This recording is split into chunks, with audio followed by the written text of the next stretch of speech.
We're recording today at the Buona in Skokie. Been here before. I'll come back here again. I love the Buona in Skokie, 3754 West Huey Avenue in Skokie. I'm James Van Ostel. It is Car Con Carne. Speaking of Buona, where I am, which I was, Buona has turned your favorite plant-based Italian beefless sandwich into a bowl, complete with sweet peppers, their new vegan cheese.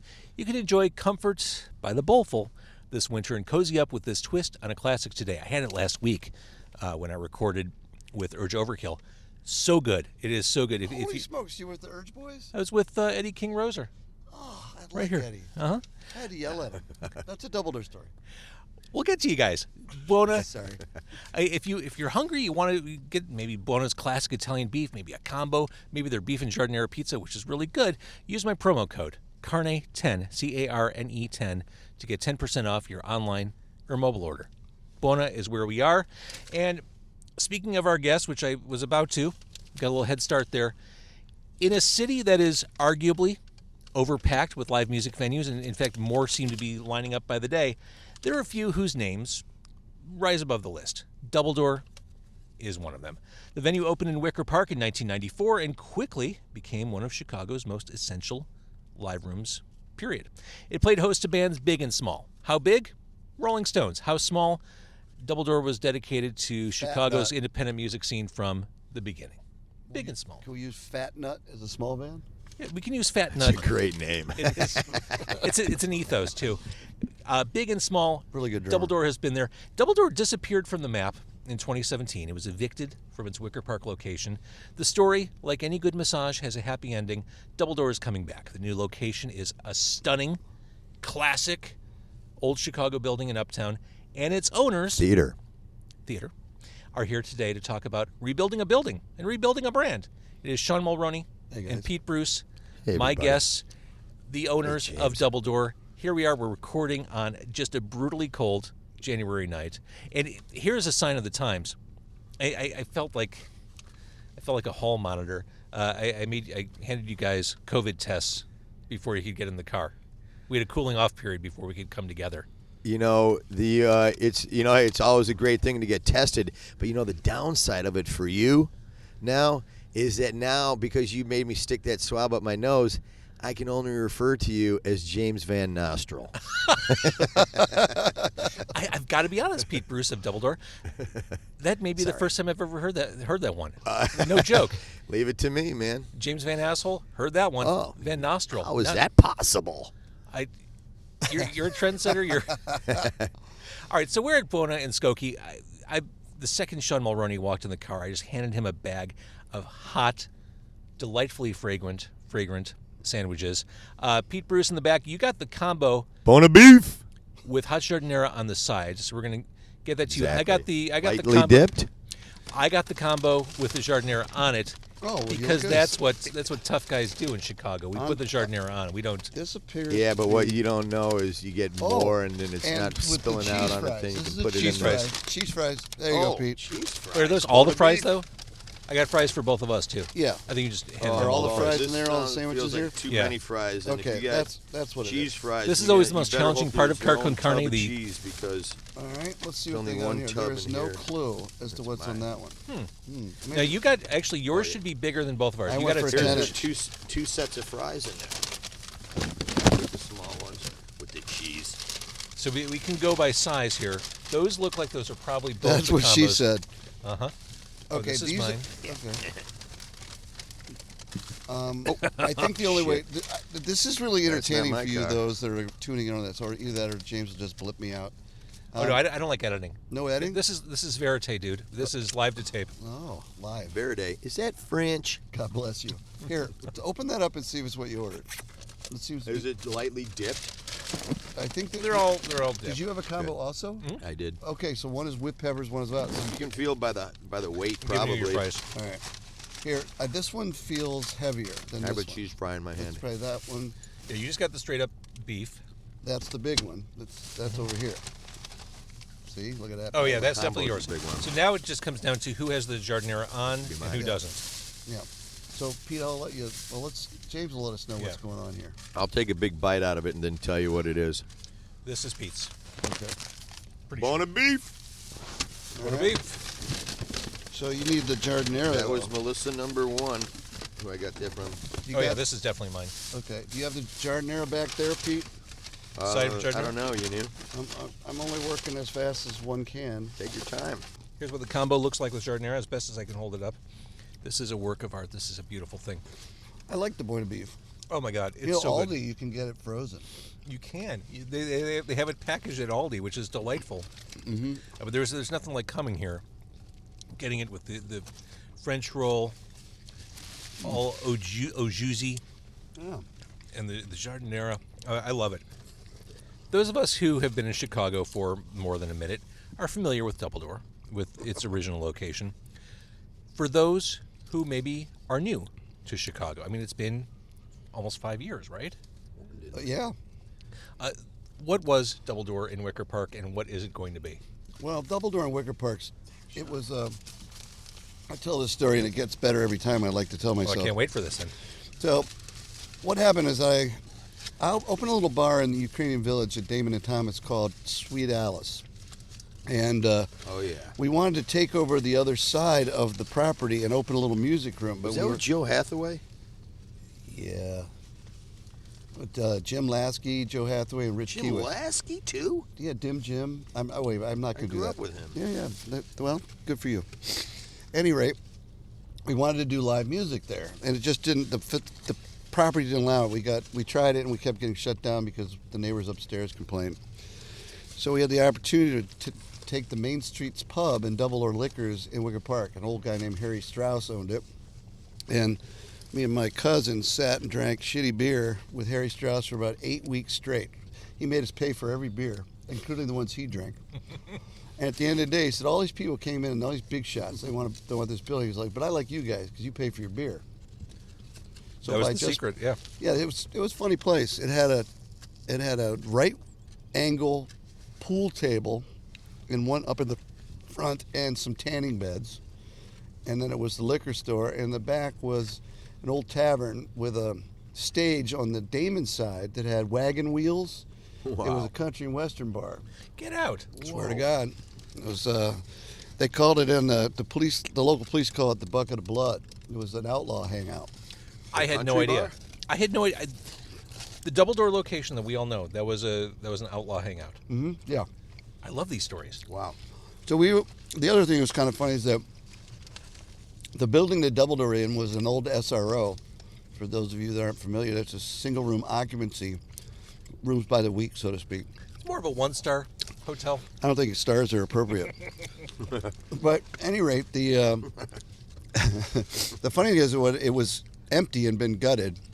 Wicker Park back in those days, which this have been 93, wasn't really a very nice place. There was celebratory gunfire on the weekends and hookers on North Avenue around the corner. They were using the upstairs of the empty building as a place to consummate the deal that they struck on the lower levels. So, Wait, so it was a bordello? no, it was just empty rooms that the hookers used. Wow, okay. So all the trades guys would, when they'd get off work at the 3 o'clock bell, they'd head over to they would drink at the Main Street's pub, and they would get some hookers and go upstairs, and they'd come back down, next guy go up. So the working girls were in the neighborhood, which was good for some of our workers while we were building out. But ultimately, the reason the guy sold the business to us was to use the money to build out the upstairs and turn it into rental apartments. Mm-hmm. Anyway, we did it. We built it out with just a bunch of buddies. I literally tiled the bathrooms and painted the walls myself, a task that Pete would relish and I would never like to do again. I was going to say, prove it. Prove it. Oh, I can cut tile. I know how to use a Prove good it. Grout. Let's start out with hammering a nail. No, hammering is one of the things I do really well. If you'd like to ask around. Let's keep it PG. At any rate, we kicked off with Lloyd Cole the first several love Lloyd nights. Cole, by the I way. do too, and he's such a nice guy. Except he was bitching about the air conditioning, because there wasn't any. It was hot as hell in there. And then I think we had G Love, Smashing Pumpkins. It was a nice first month to roll out a really great music, and we just And this never was looked back. 1994. 1994 in June, I believe. Now, I mean, timing is everything in everything. The timing of opening up that room in Chicago that year I mean, you dropped it right at ground zero of everything that was going on culturally. Mm-hmm. Were you a visionary, or was it just happy accident? I've been a happy accident guy my whole life. Anyway, we rolled out. Didn't really know what we were doing. It just felt magical because the room looked old and crummy, but sounded great. I love that room. We got great bands because having played in bands and done bad band tours, I realized that you had to have 3 dressing rooms so the bands wouldn't steal beer from each other. Nothing worse than being the opening band and coming back to your dressing room and having nothing going, or the headliner and definitely nothing left. Yeah. So by putting a few extra dressing rooms in and have good sound, lights, and production, we got on the map, and we never looked back. It was a magical place for me, and since we've been closed, I found out a magical place for a lot of other people. A magical place for all of us. Yeah. I mentioned the size, the extraordinary bigness of some of the artists. Just as magical as the parking lot of Buena. Buona and Skokie, there is something special to this on a cold January. Rolling Stones played Doubledore. They did. Kanye played Doubledore. Pumpkins did some of their most legendary shows at Doubledore. Again, bands big and small rolled through there. It was a moment, and I do think that Doubledore as an anchor in Wicker Park, I mean, I know you can't take credit for this or full credit for this. I think it really helped transform that area. Oh, I take credit for it. Full on. Completely. Back when we moved in, there was North Side. There was what preceded Red Dog, us, and virtually nothing else except Friars, the Grill, the Busy Bee with Sophie's Place. There was nothing over there. So what we did was have June Holden and his security crew sweep up both sides of the building before and after, and we were open 6 and 7 nights a week. So just by the presence of having people discouraged, the street walkers and the local rummies. The only thing we couldn't get rid of were the gutter punks, who I think were all rich kids who sat there smelling badly and trying to panhandle for fun. Everybody else was sort of went further west or south or something. They were all very stylish and just dirty. long hair, nice tans, right? I mentioned that Doubledore is reemerging in Uptown, and that there are so many venues in Chicago, and it seems like more keep popping up. Was it more or less competitive when you opened than it is now? I'd like to say less then, but if you think back, there was Batteries Not Included and Bedrock and Lounge Acts. Oh, yeah? And was Avalon still the there? Avalon. There were so many good rooms that were sort of smaller in size but big in stature, like great rooms. Orphans. The city had great music rooms, and there was a lack of rooms most of those rooms were in the 150, 200 size. Mm-hmm. And then Avalon was probably maybe 400, with the most dangerous load in, load out of any band that any band could do. Well, I thought Thurston's was the most dangerous, or that was just the most dangerous for customers. Yeah, probably. Yeah. Oh, there was Voodoo Beef Bar. Oh, yeah. Oh, my God. Elbow Room. Mm-hmm. I mean, there was a lot of rooms. They were just smaller, and you'd go from that little size. Your next step was Metro at 1100. I saw Rat at the Elbow Room. They did a 2 shows in a day deal. Man, it was absolutely phenomenal. Yeah, I don't believe Rat played Doubledore. It was phenomenal. Did they really? They had, Oh, yeah. They were great. They had John Corabi playing guitar, and they had the Tracy Guns. Oh, yeah. No, not Tracy Guns, I'm sorry. They had Jizzy Pearl from Love Hate Yeah. singing. See, I think I got to Rat too late in life. I saw them open for, oh God, who was it? I saw them at the venue on the lakefront, what is now Huntington Bank Pavilion. Saw them open, I want to say, for maybe the Scorpions, and they were terrible. That was like 5 years ago. I came to them a little too late. Yeah, it's kind of hard to rock that hard when you're doing your headbanger and some of your hair's flying out of your head. The plugs are spitting out or the wig slips. But I don't know, that era of music, definitely, you had to be a player to be in those bands. Mm-hmm. The drummers were incredible, had to be, and the guitar players, all the hammer on and stuff. There were no they didn't live and die on bar chords. Right. So you talked about venue sizes. You mentioned, Metro on one end, Everyone else on the other end. Double door was 500, 550? 600 and change. I have to say. I was there a few nights when I felt the 600 and change. Yeah. Freddie Jones band. Some of those bands were like they ran the door themselves, and we're looking like they're in the back door. They're just $20 a head taken. They must have made a gazillion dollars, and we were like, holy smokes, you guys! They're entrepreneurs. Mm-hmm. They're business people. You got to support their business acumen. Where's that hippie vibe? Right, where everyone shares and benefits from the creative and artistic performance. So Double Door went away in 2017. The legal battles are well documented. And frankly, at this point, I don't think they're as interesting as the fact that Double Door is reemerging. You got this building, this old theater in Uptown. It's at the corner of Wilson and Broadway. It's gorgeous.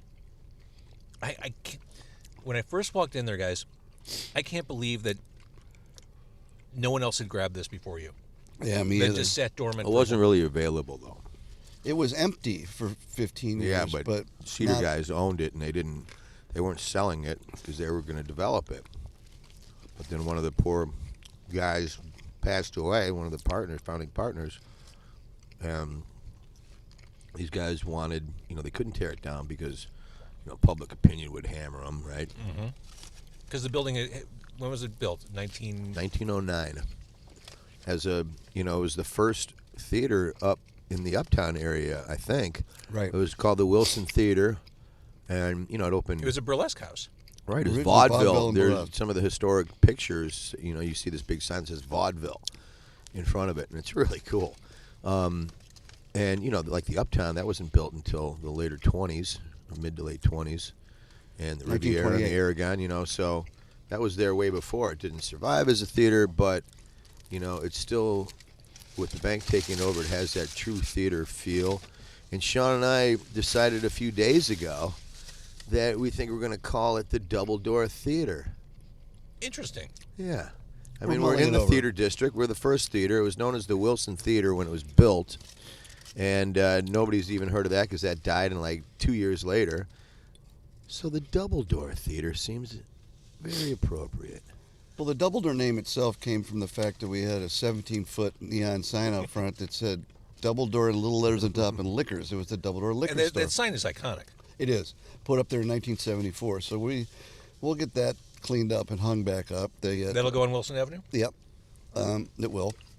It will. And so, but there was this argument between the partners, Joe Shanahan, Andy Barrett, and myself, about what should we call it. And we were throwing these names around. What do you call a new music venue, sort of thing? And we were kind of standing out front. We all looked up, like, we're just going to call it Double Door. Mm-hmm. We have the sign, and why not? It has two doors. You can get on either side, and that was it. What were some of the other names that you were thinking about? I can't recall, Pete. That was, I don't have the retention mentally I did 30 years ago. So. 30 years ago, my God. It'll come to you. Can we take a quick pause and talk about how good these sandwiches are? Oh my goodness gracious! I had the big one, and I beat you guys. Well, when you eat an Italian beef, especially if it's dipped, it's a race. There's no time to set it down, look at it, think. You've got to eat it while you still have Yes, bun integrity. you're right. Because Yeah. that bread, that's a ticking time bomb. You have to make sure the sandwich holds in the time you have to eat it. So I get it. Like that 10-inch didn't have a chance. Nope, and I thoroughly enjoyed it. I was thought looking this forward was to it. all a ploy by giving me this food to just shut me up. I was like, are these guys really eating up there? But I didn't even look because I just ate. I've just been eating the whole time. It's so good. But you've been chiming in, and you've been adding appropriate With my comments. mouth probably half full, and you don't understand. Sean, what it's I'm kind of saying. a new Pete I think Bruce. this is a ploy Have- by you was guys. he's well behaved. What? Yeah. Just good time. Is the secret just feeding him? What did I say to you today, Sean? Sean's trying to explain to me what we're going to do. He's going on and on. Yeah, he gets in his car, blah, blah. I'm like, Sean, did you say there's free food? Did I not say this to you today? Yes, you You're did. like, there's That's it. free food. I'm like, that's all you have to say. That's my lure. It is. His friends call him that's Scrapper because they'll eat anything left. That's how I get strangers into the car. I'm like, hey, would you like a free dinner? Want on a in, my- cheese fry? my car's nice and warm. Boy, I've they got- give you just enough cheese to get through these fries. Barely. Oh, it's a science. It's a science. So the new thing that I just learned, that we all just learned, is this possibility for the Double Door Theater. I mean, Did you say it? Is that official? Is that what I it's think so. I'm going to say it's official, right, Sean? Well, I'm mulling it over, but I'm not disagreeing. Did you at say this you're point. mulling it over? That's what I do, That's Pete. what, that's what everyone does when they think. Jesus, Sean. No, I got to go. Let me out of this Now, I'm rat sure. trap. I don't want. The commitment to getting the free food, you have Dude. to wait till the end. It's the Double Door Theater. Right. That's You the love catch. it. I love it.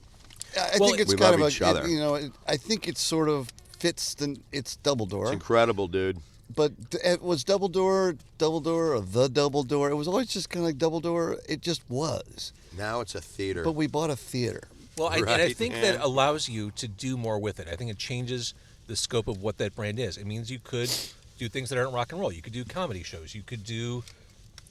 Well, we tried Weddings. that. Back when we opened Double Door, we worked with I think it was the Laugh Factory or one of those comedy clubs, and they did a series once a week with a new episode of Lady Liverface, and they literally had a piece of raw liver attached to the face of this guy dressed up as a princess, and the story is essentially that the father couldn't find a suitor for the Liverface girl, and that was the comedy. It was absolutely hysterical. Kind of a very Monty Python type of thing. Very Chicago, too. Lady Liverface. It had a run of about 4 weeks. And I think the guy didn't like having liver on his face and he quit. I get it. 4 weeks seems like an appropriate run for Yeah, it something was like that. 4 evenings and it was fun. It was a blast. It was not the worst thing we ever booked. As an Fat interviewer, nut. I have to ask you an obvious question that you're not going to be able to answer, but I have to put the question up front. I'll fake it. When will the new place open? We're shooting. It's a moving target. This COVID resurgence definitely creates a Tell hiccup. them what we're shooting for. We want to be open on Halloween. Yes. And you know what idea I had the other day? And maybe you guys can help. We need to get Ministry to play their pre-1990 music. Just, Work for Love, Halloween. I mean, you know Al. Somebody knows Al, right? I do not know Al. Well, I will go find him. He's been to my house once back in the day. Yeah. I don't know what that says about him. I'm pretty sure I know what it says about you. Those are two of the greatest songs ever. Pete's greatest song ever list is really long. It is. I've learned that. Yeah, of course you've lived it for the last Yeah, but 10 weeks. Halloween and Work for Love, I mean, those are just anthems for... Let's talk about Halloween, because that is part of the Double Door brand, the Halloween shows. Halloween shows start. This is kind of a fun story. There was until I think about 5 or 6 years ago, about the same time we went down in Wicker Park, on the corner of 3rd at St. Mark's was a rock club called the Continental. And the Continental actually was there. It was called the Continental Divide originally. It was there before CBGB's, and it's about 6 or 7 blocks apart. Coney Island High, Jesse Mallon's place was right around the corner. So it was this really, it's in St. Mark's. There were these 3 amazing small rock clubs that literally, I think, changed music in New York. It was sort of punk clubs. So my friend Trigger owned that. And he called me one day and he's like, I'm doing this because we talked about shows. A lot of the bands would go to him and they would come here, vice versa. Tons of Chicago bands would head to New York, and I would call up Trigger and say, this band's really good. Talk about punk rock clubs, though. They had the kick drum mic was bolted to the floor. So you had to put your kick drum in a particular place regardless of where you normally did. And the reason was that because people could reach just enough during the set change to steal the microphone in New York. So he bolted all of anything you could take and put in your pocket was bolted. And he called me and he said, I just did this thing with a couple bands. I think it was Degeneration was one of the bands doing Jesse Mallon's band. Amazing band. A couple others. I know Murphy's Law was there all the time. Matter of fact, Iggy Pop played there. The Ramones played there. He had the kind of New York, we kind of thought of ourselves as similar clubs. He said, some of my best local bands, they come in and they just pretend to be another band. And we'll just do it, and it's getting crazy. People love it. Whoever it is, they pick a band, they just do that band for the night. So I was thinking, well, that's cool, but what if you did 10 of them on Halloween? Yeah. So I started doing Halloween. I called him dude, I only do it once a year, but it's sick. So he started doing that too, and that's how that began. And that was a great club. But the problem is in Manhattan is that then all the music started going out into Brooklyn because all the kids were living out there, and that none of them had cars. You couldn't get your gear into Manhattan, and you couldn't put it on a train. So it really was like the music scene of New York City died in Manhattan because of pricing out the kids that could live there. Makes sense. And it was sort of a shame. It was one of those great clubs. Hey, not to give away anything, but it occurs to me that remember that benefit show for JB TV at Metro? Yeah, I DJ'd that. You did? Mm-hmm. Yeah. And all those bands played everybody else's songs. It was just incredible. That was fun. Yeah, they all did. It was 80s or 90s covers. Yeah. Local H played some of their songs because Yeah, of course. I actually was on JB TV probably back in the late 80s, early 90s, and we were on the show with Matthew Sweet when his first record was out. Oh, far out. How about That's that? pretty cool. How about that? I love But that staying on the song Halloween by tip, him. I've been to those shows as a fan. I was on stage for one of them. It must have been one of the last couple. It was You emceed it, right? No. Bicycle Tricycle, Bob Blair's band. Yeah.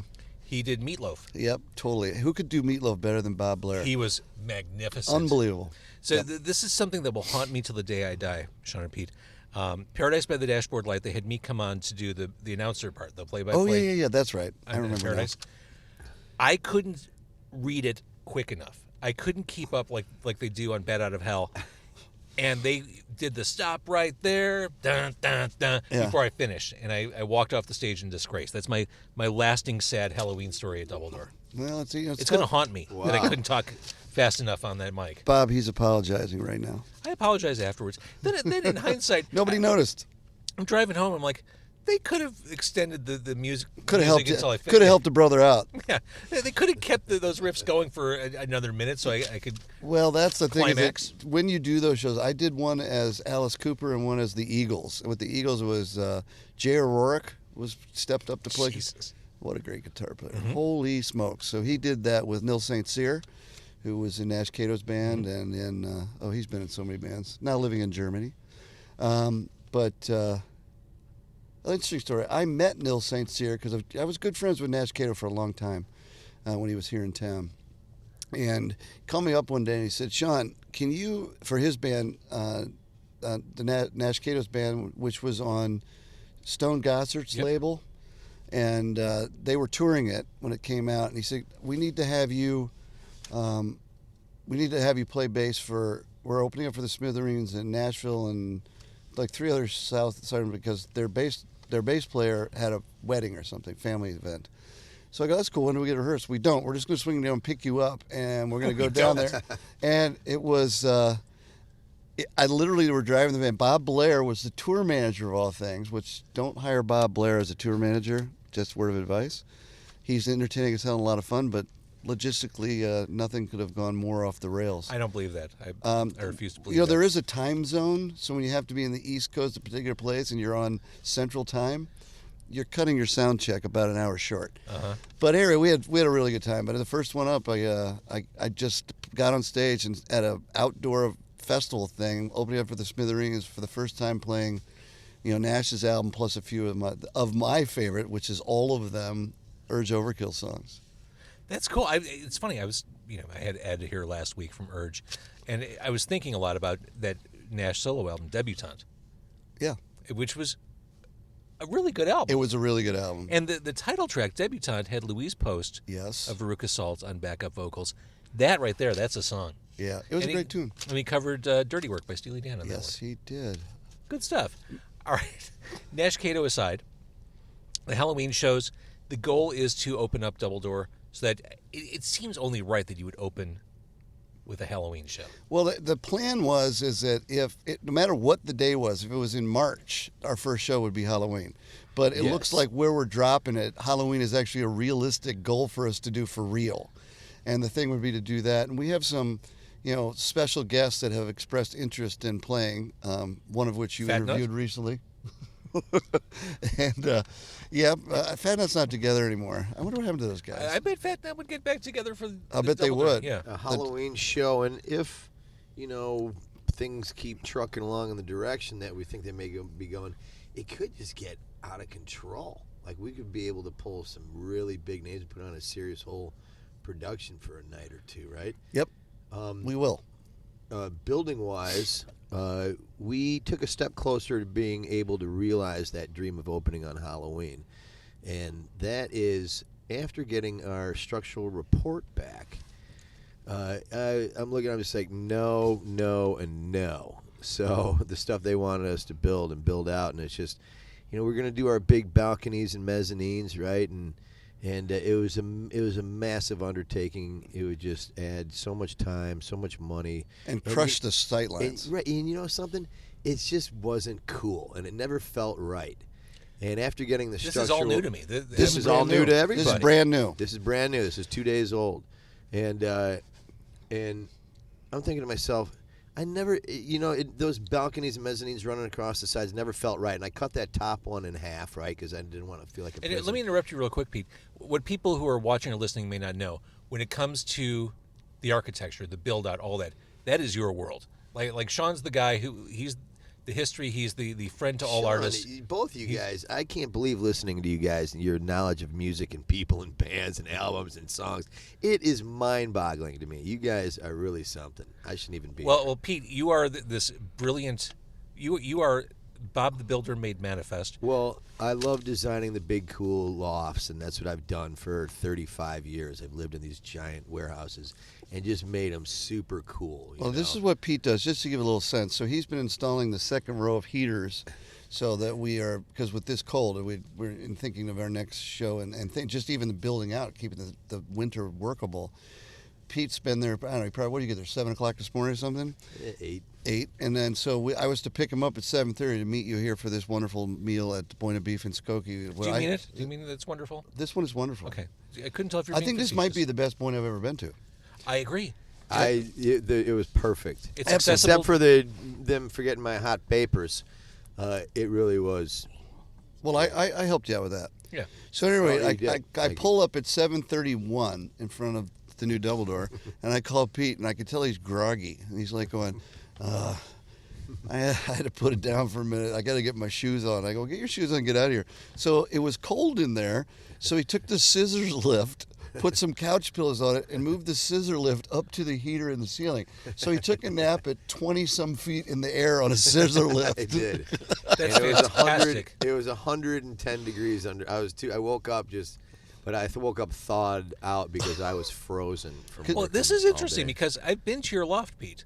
Yeah. I think you may be part bird. You may be avian because you have a similar setup in your loft, like perched above.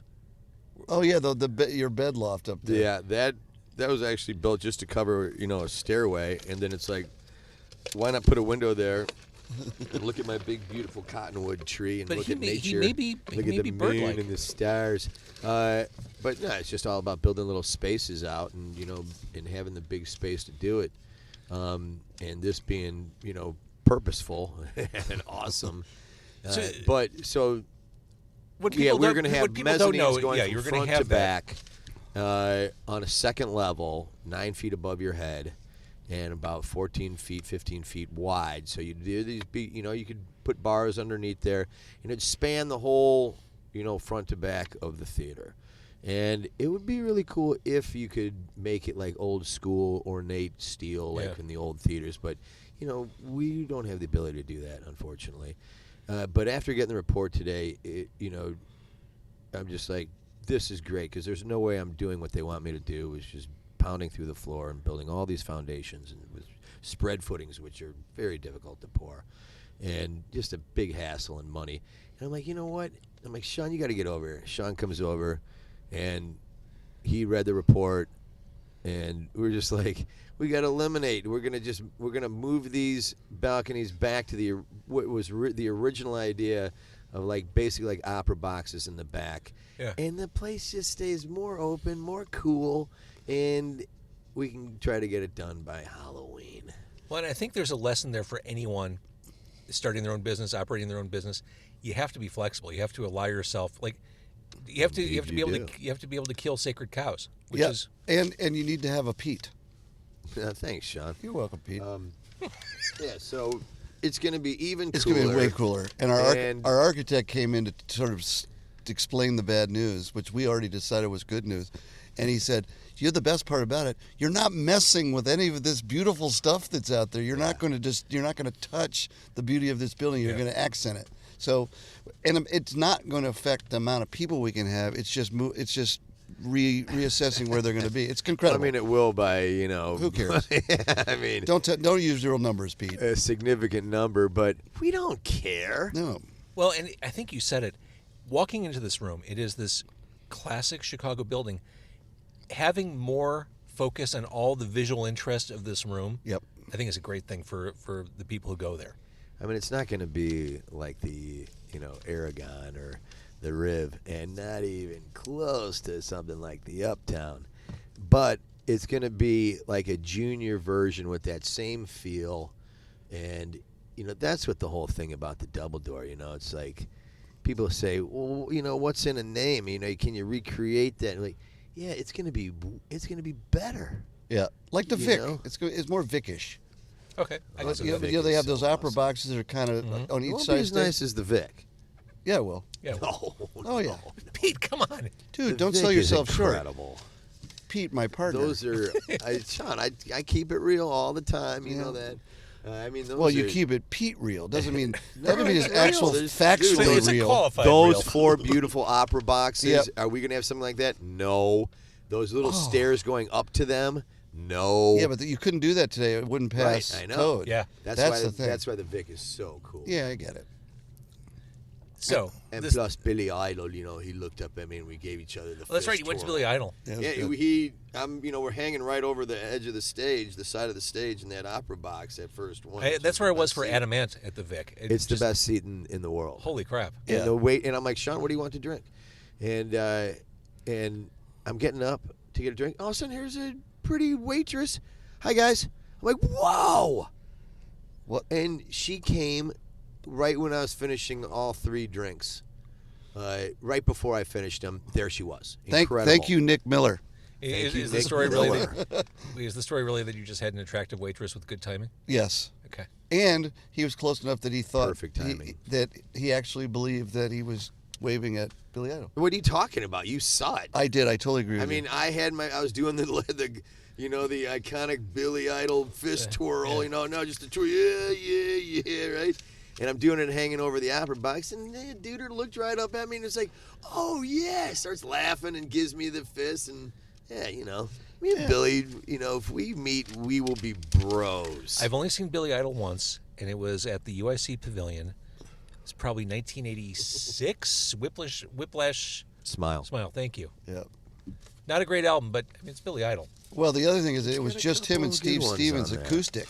Oh, right. That's And they pulled it off. Steve Stevens is such a good guitar player. So it was just one guitar and Billy Idol singing. And the best part, he was telling stories about the time that he came up and, the whole Mods Rockers thing and the punk scene and all that. So as you got this history of London and the English, when, the punks, the kids had nothing and what they found this lifestyle. And it was really kind of cool. And he looked cool. great. He looked great. Steve Stevens looked a little bit like every girl that sits at the bar at Liars Club. But sorry, everybody at Liars Club. I saw many Hot and dirty. a fetching lass. at No, Liars that's Club. true. That's absolutely true. I'm just trying to. It's my sense of humor. Maybe you're looking at Herb. That's realistic. I'm just being real. You are Keeping it real. Keeping it real. All Why right, so this do building, anything else? you've been having these Sunday sessions Yes. since September, where biweekly you've opened the doors. It's kind of like this informal open house. Like people who've been interested, or maybe friends of Double Door, have been able to walk in, scope out the new place, and you've popped some live bands in there, Good ones. really good ones, Holy smokes! have we had every good 2 bands. weeks. Yeah. But it's been kind of fun for people to come in and watch the space evolve. I mean, I've never experienced anything like this, to be at the ground level of this transformation of a building, the rebirth of a brand. It's pretty cool. And I guess the question is, what made you want to be so transparent about the build-out and inviting people in? Well, James, I'm going to give a little nod to you. We started bouncing this idea around, and it sort of just evolved. R.B. Green came to me and he said, I'd like to be involved. Maybe we could do this thing where I play, and it just kind of like so RB Green, one of my favorite guitar players, who as a result of this I've now been jamming with on a regular basis. Oh, nice. And Larry Beers, one of the best drummers in town. So having a ball with those guys, but it was an idea from Martin Simic, who is one of Chicago's best rock band poster artists. He did tons and tons of posters for bands at Double Door, Liars Club, Metro, all the jam shows. He's just one of Tom Skillicorn and Martin Simic, probably two best poster artists in town. And so he called and he had an idea. We got started with RB. Then you came in the mix. Pete starts talking, and we're like, well, heck, why don't we just do this thing? We'll buy. Well, I originally said I just wanted a band rehearsals, right, to just play while I was working, because I just want to hear live music, give somebody a live. Sean's like, that's a good idea, but we're going to take that up about 5 notches. Yeah, Sean's like, no one wants to listen to bands jam or rehearse. Well, yeah, not every day or even every other week. Sometimes. But, if I had my way, no band would play more than 35 minutes. I don't think I'd see the good Lord Jesus Christ talk for more than 15 to 20 minutes. Here's my goal for when we all emerge from this COVID fog. 1 headliner, 1 opening band. Can you commit to that at Double Door? No That's way. It. And I'll tell you why. You have to sell enough drinks to pay the rent. And if you have 2 bands come in, that means they each play 45 minutes. You got an hour and a half music, and you're done. So the opening band, nobody's ever there for them, but they get a chance to try out, strut their stuff. And what it does is it keeps people in the room. It's because we are not a nightclub. We are a venue. So I think this one will. Well, we're like a hybrid. Yeah. I mean, we are. We are. I mean, not a nightclub, but You're the Prius. we of will local have the music venues. downstairs easy lounge, there. which will fit, 100 people. Yeah, and that's pretty we will badass. have, DJs down there. I plan on having my, 80s Chicago house night there, because I grew up just a total house freak from ground zero. And Little Frankie Knuckles and Yeah. Vince Lawrence and the crew. Yeah, we'll do it all. So Adonis. It'll be a good hybrid. What else can I think of? You're doing pretty good with the name dropping. I am. Man. Well, let's talk a little bit about that basement area you just mentioned, Pete. Yeah. So this Cool. building, the main floor, you kind of talked about the space, and you're not going to do those mezzanines. Downstairs, after it was a theater, it was a bank. Yeah. And there is a giant bank vault Yes. downstairs with a door that looks like it's straight out of like an Ocean's 11 caper movie. That door was created because of Bonnie and Clyde. They're Yeah. like, okay, Or we need to- Dillinger, or yeah. right. We need to make something completely impregnable, and there's no way you could ever get through that door. But as I found out, I got through the side of the door, through the cement right next to it fairly Right, you easily. got that little but glory hole next to the safe. well, that'd be King Kong's glory hole. But Oh, glory! it was modern tools, of course, but not really that modern. I mean, a saw, a jackhammer, and a torch. But that was like a day, right? It's not like It you took me just 3 hours, and I got into that main vault. But anyway, we're going to open up that, and not the entire vault, but the 2 walls to the side. We'll open up the big vault door. It's 6 feet high. It weighs probably 18 to 20 tons. Sure. Of solid stainless because steel. you can't actually get rid of it. You can't. It has You to couldn't be, even if I wanted to, but I don't Right. want to, of course. So I'll open that up. It'll be, and it's in pristine condition. I mean, it's mint. It's a and showstopper when the people go outside down of there. it, that's not. I'll polish that up, and it's an amazing piece of machinery and engineering. It's just mind-boggling, and so we'll open up that whole vault room. It's a pretty big vault room. It's about maybe 14 feet, maybe 12 feet. Deep and about 40 feet wide, so that'll be a whole bar back there. Oh my God. We'll leave the, a bunch of the. We'll figure out something cool to do with all those safe deposit boxes, because just having them there is like, been there, done that. But we'll figure out something cool with that, and that'll be a whole bar. And then there's the forward area. I haven't been in there. What do you, Sean? What do you call the when you can stick a little band there? It's called a.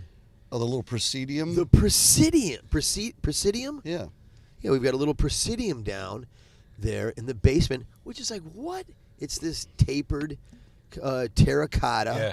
and it's set back like 3 feet. It's perfect for Yeah, you like a can do- little duet. You can do all kinds of cool stuff down anything. there. I mean, Well, comedian, it's anything. it's going to be like we did with the door number 3 or the dirt room at Double Door, where on a cold February night when there's nobody playing upstairs that can fill a room, you don't open the upstairs and you open the downstairs, and you can do amazing stuff. Yeah. Whether it's, and we did full bands. You don't have to dumb it down in a smaller room, because if you think about it, the way the drawing show will be about 120 and 140 down there, and by golly, that's not that much smaller than, say, Beat Kitchen, for Right. example. So, or the Hideout is pretty bigger than that.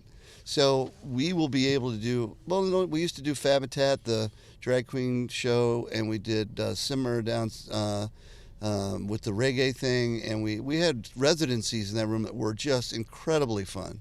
We're doing all of the above. Yes, we say no to nothing unless it sucks. I saw the band Streets on Fire down in your dirt room. Chadwick is the lead singer, and man, he did this version of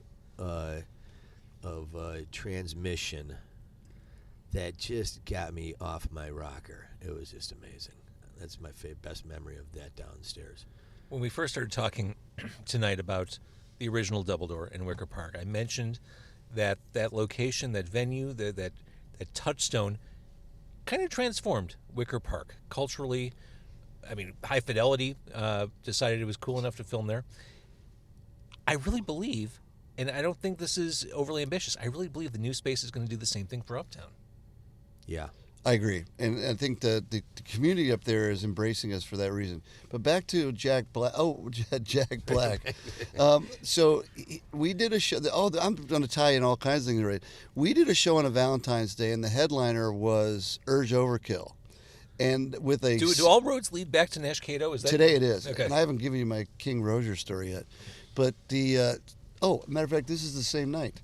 So they're headlining, and a secret show. It was Jack Black doing Tenacious D. Mm-hmm. Oh, wow. Was the opening act, but nobody was supposed to know that.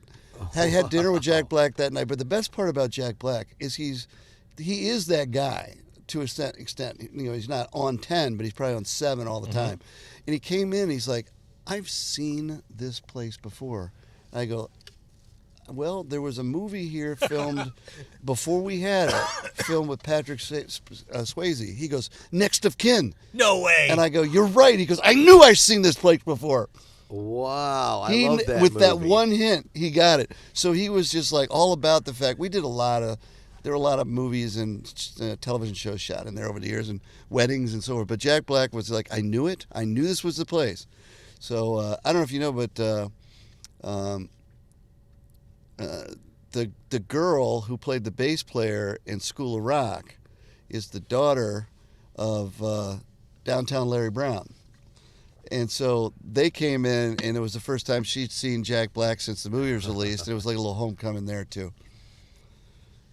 So that said, I'll go back to King Roger, Ed, who was on stage, and he's a charming fellow, but he can be a crabby fuck. So that usually means he and Nash are fighting. So knowing both those guys for decades, I've seen both sides. Anyway, he's crabby, and he's up there doing the sound check, and I was checking out. I probably cocktailed up a little bit because it was going to be a great night, and it's a weekend, and I could do that. But he starts bitching. He's like, is there anything can you guys fix this fucking sound system? This sound system fucking sucks. And I sit there right in front of him and go, it's good enough for the Rolling Stones. Nice. And he came up to me after, was like, dude, you got me. I'm sorry I crabbed on you. And it was. The Rolling Stones did a club show there. I'm sure you get asked about that all the time. I think I asked you about it recently. What's your takeaway from that night? I mean, it's a one-in-a-kind thing. Yeah. Memory. Yeah, we've had a couple of those. You named some at the start of this show, but the thing about that was I was playing golf in some southern suburb, and I get a phone call from the office manager saying, Jam Productions called, wanted to know if we would kick the show tomorrow night for Motley Crue. And I'm like, sure. And then she called back and was like, well, Harry Witz is here with Jerry Michelson and Joe Shanahan. They're walking around. Now you're throwing names out people may not know. Okay, Jerry Michelson owns Jam. Harry Witz owned a company called DB Sound. He did, and I'm going to tell you about it here, so keep that in mind. He did the sound for Double Door, as a matter of fact, which is why it sounds so good. And then Joe Shanahan, who owns Metro and G-Man, was my partner at the original Double Door. So we get a phone call. I'm playing golf with our third partner, Andy Barrett, and we get the phone call. She calls back shortly. He's like, well, they just showed up, and it's with Harry Witz, Jerry Michelson. And I go, it's not Motley Crue, because Harry Witz has nothing to do with Motley Crue. Allman Brothers, Aerosmith, Rolling Stones, I go down the list, but I know it was not Motley Crue. I mean, it's going to be the Stones. And sure enough, we got the go-ahead. They looked at the Park West, the Metro, and Doubledore as a place to play. And their shtick back then, I think even until through this last, not the last tour before, whatever city they start their tour in, they do a club show. Mm-hmm. And they would have done Park West had Dale Niedermeyer still owned it. Oh, good call. Because he was good friends with the Stones. Mm-hmm. And, yep. Yep, there we go. Any rate, they were walking around, and I called it. I'm like, that's it. So at about 7 o'clock at night, they said, can you move a show? And when you own a room, if you're doing business the right way, when you book a show and the show confirmed, so it's on the books and it's agreed to and the contract signed, you don't change that show. Yeah. And I can tell you that I missed a show with Lords. I can go down a list of bands that were 100 times more interesting than the three shitey bands from Chicago, or good bands from Chicago that were, or regional bands that I had to say no to a superstar because we have a deal. Yeah. And you get known for that. You're not going to shuffle bands to make money. You do it because it's right. Yeah, that's the long game there. That's a long game. So at any rate, we had three bands. I can't remember the bands. Two locals. It was a strong bill, and a band. The headliner was from Minneapolis. So we called them and said, we have to do this, but here's the situation. We're going to rebook the bill next open weekend that you're available. You're going to get paid in full guarantee, which as if it was a sellout show, which it would not have been.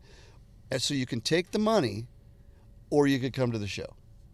So the two local bands came to the show, and the Minneapolis band passed.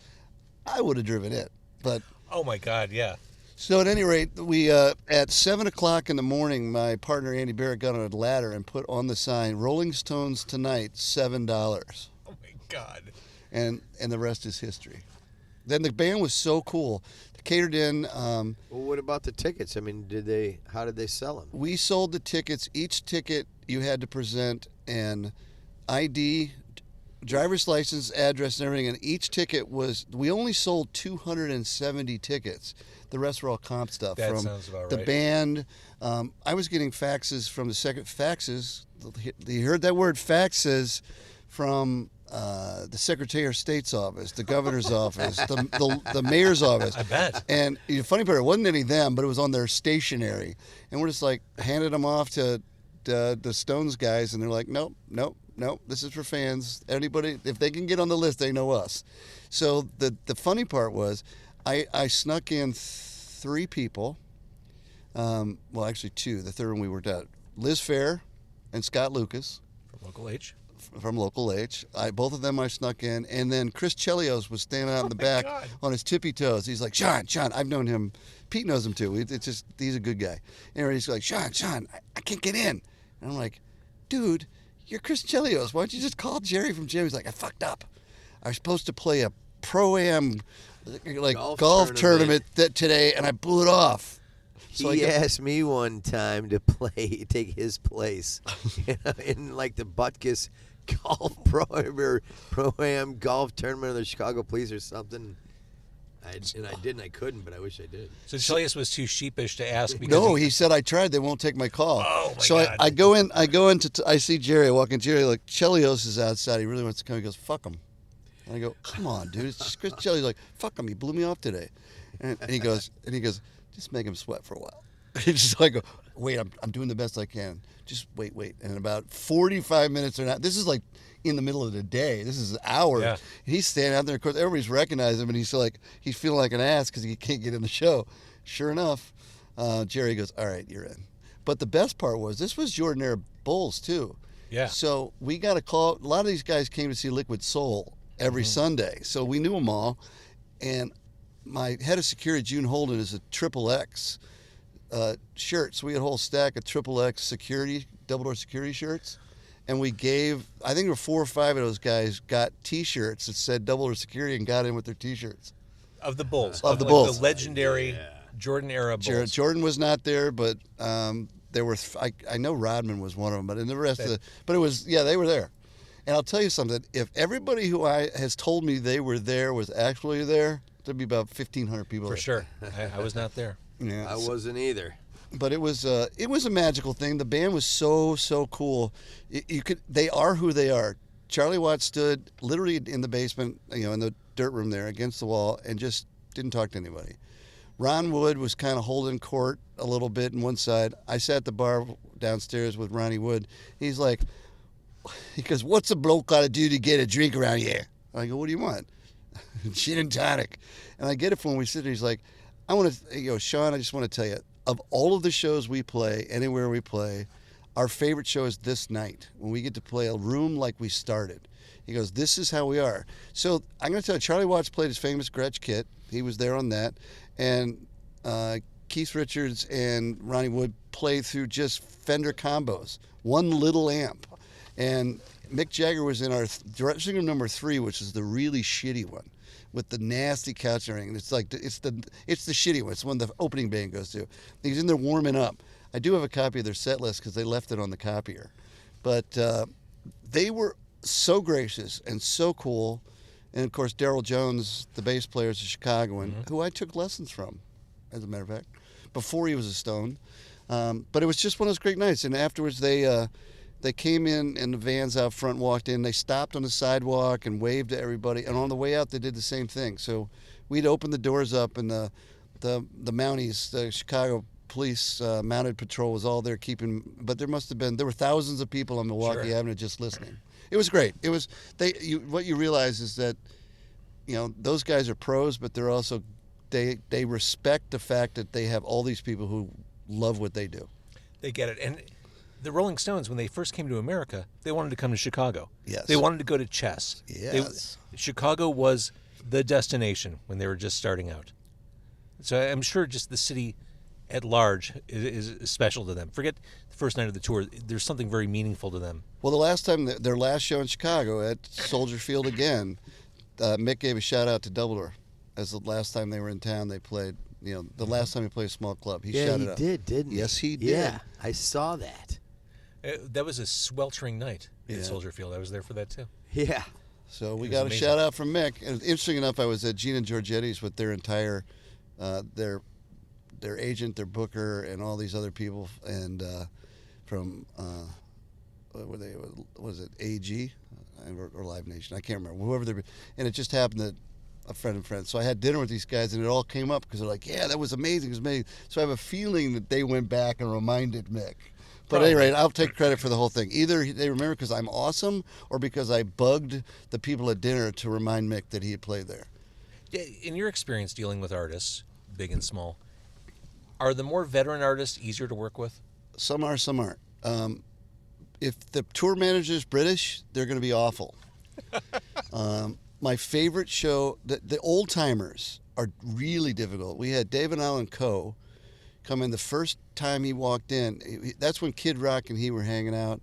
So Kid Rock was there, and he's walking in, and his girlfriend / wife's carrying his gear 2 steps behind him.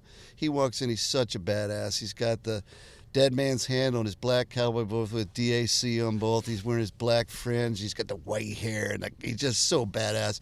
And I go, "Mr. Coe, it's a pleasure to meet you." I'm showing him the owner. He's like, "Where's my money?" And I'm like, "Oh, we sent the deposit." No, that money I got. Where's my money for tonight? It was a Saturday night. I'm like, "Well, we'll settle it tonight. It's a sold out show." But he's like, "No dough, no co." And he says, "Boys, turn around." And they go back towards the bus. I'm like, "What? Give me a minute. I didn't have that kind of cash. We already deposited it from Friday night." So I called Nick Miller from Jam, like, "Nick, I'm in trouble, dude. This was not a Jam show." He goes, and it was, I don't know, $8,000 or $10,000. I don't know, whatever it was. It was the guarantee. And he goes, "Hang on." And they message over the cash to pay David Allen Coe. Jesus. David Allen Coe. No dough, No co. And it was a fabulous show. He played with us 3 times. It was like, I think everybody wanted every Perfect Country Song. Every fucking drunk fraternity boy was there the first time, and they go, "Well, I saw it." So the next 2 shows were a little less attended. I lost money on the 3rd one. which I rarely ever did. No dough, no co. Yeah, that's a good shit. That's a good story. Always be wary of people who refer to themselves in the third person.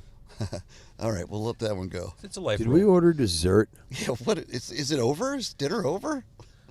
I will say that this concludes our shared dining, but the Buono menu is vast and it's exciting. They have rainbow cone cake. If you like rainbow cone, it's in cake form here. It's fantastic. But I'd like to say again how good my brownies. sandwich was. I went with these 10-inch Italian beef standard, lightly dipped with hot peppers, with hot giardiniera. cut it out. And it was ridiculously good here at the Buena in Skokie. They're not going to give you another free sandwich if that's what you're angling for. Yeah, He's just speaking truth. But maybe a free I'm chocolate bringing the chip truth. cookie. Speaking truth to sandwich. Chocolate chip cookies and brownies. All right, so as Double Door is getting built out, as you're developing the space in Uptown, targeting Halloween, you are doing these sessions, these Sunday sessions where you have bands play. Most recently, we had, Mystery Actions. It was Nathan Graham and Super Kick played right before the holidays. I think Nathan Graham, he was unbelievable. That's what everyone says every time he plays. Great. Unbelievable. Every time he plays. And such a nice guy. And Mystery Actions was surprisingly good. They, I've seen them. That's the third time, and they are growing as a band rapidly. I don't know what we're doing. Drummer girl rips. Yeah. Oh, yeah, she's Flat great, out. Holly. She's great. But, Wow. So these bands played right before the holidays. Danita Sparks from L7 showed up. You guys are doing this bi-weekly Double Door podcast, kind of chronicling all the adventure of putting together this new venue, and you had Danita as your guest. Yep. Isn't that incredible? She's such a cool lady. So cool. And one of the, true female rock and roll, and I'm going to take female of it. She's a rock and roll badass. Oh, yeah. She got stage presence. She's got everything. And those four girls, it's almost sad. That band rocks as hard as any band I've ever seen in my life. And they're so fun to watch. We had a really good time talking to her, too. Oh, she's smart. She's funny. She's a legend. I watched that L7 documentary that's been floating around for a couple of years. It's crazy the shit they did and the stuff they went through. Like, here's a band that, in theory, at the peak of their powers, they're playing a show in South America with Kiss and Rage Against the Machine, and that's when the label shows up to tell them that they're dropped from the label. Just the highs and lows that band has lived through. Yeah. And they're still doing it. They're still doing it. Thank God. Yeah, the good ones keep, if you're good, you can stay going. If you're one-hit wonder, nobody's going to care. So in order to still be able to do it, you still got to bring it and be able to do it. And I think we're going to see a new album soon, too. Amazing. So if people want to hear your chat with Danita or hear you two guys just ongoing talking about the rebirth of Double Door, the Double Door podcast is available on Apple. It's available on Spotify, Google Podcasts, Stitcher, etc. Yeah, and we have a link at doubledoor.com to everything, both the YouTube, the film stuff we've done, plus the show we do with you. So you can hit everything from one place. I think we have one more to put up, but I got to talk to your guys about getting that done. Oh yeah, we get your guys in touch with my guys. I'm going to do that, and we'll get some more footage up. And because of the COVID situation right now, we're taking a break until the dust settles and we can follow the rules. Yeah. Because right now, I don't really want to have to ask bands, everybody else, to show their vaccine card in this place at this time. Pete and I talked about it, and we're just going to wait and see what happens over the next couple of weeks. Right. So if I always do James will know as soon as anybody in the world knows, and we'll just keep an eye on Double Door, keep an eye on James, keep an eye on my Facebook or whatever, and I'll just keep everybody updated. So we're going to do it again, and we've got some great ideas about what to do next. And James has a bevy of bands that he's recommending, so he does some shows. We're working together on this, and it never had so much fun. So that's one of the best and worst things I've done in the past 2 months was go on my Facebook and announce the fact that, hey, Double Door is doing this thing. If you know a band that might be interested, let me know. Yeah. Oops. Yeah. So It's a great way for you to. You got to be listening to some of these bands. They got to send you Always. tapes and all that. So Tapes. what a great source of Tapes. music for you to get new music. Well, no, what we do is we go back to 1995, and I get their press kits in the mail and their cassettes, and I listen to them. No, I love Chicago music. I'm being kind of facetious, but it was slightly overwhelming when I did that. I'm like, oh, I guess I didn't expect the response to be Hey, hundreds. that's Yeah. great. That's fun. It is good. And you know what?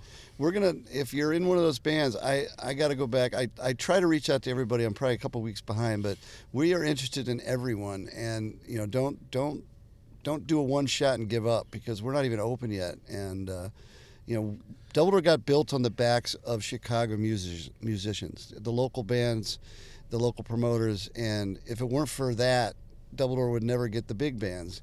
And I just think that you never know who the next Smashing Pumpkins or Veruca Salt or Liz Phair, or you go down, or Wilco, or go down the list. Pick your kind of music you like, and if everybody that plays should get a chance to play in front of people in a room that makes them sound good and look good.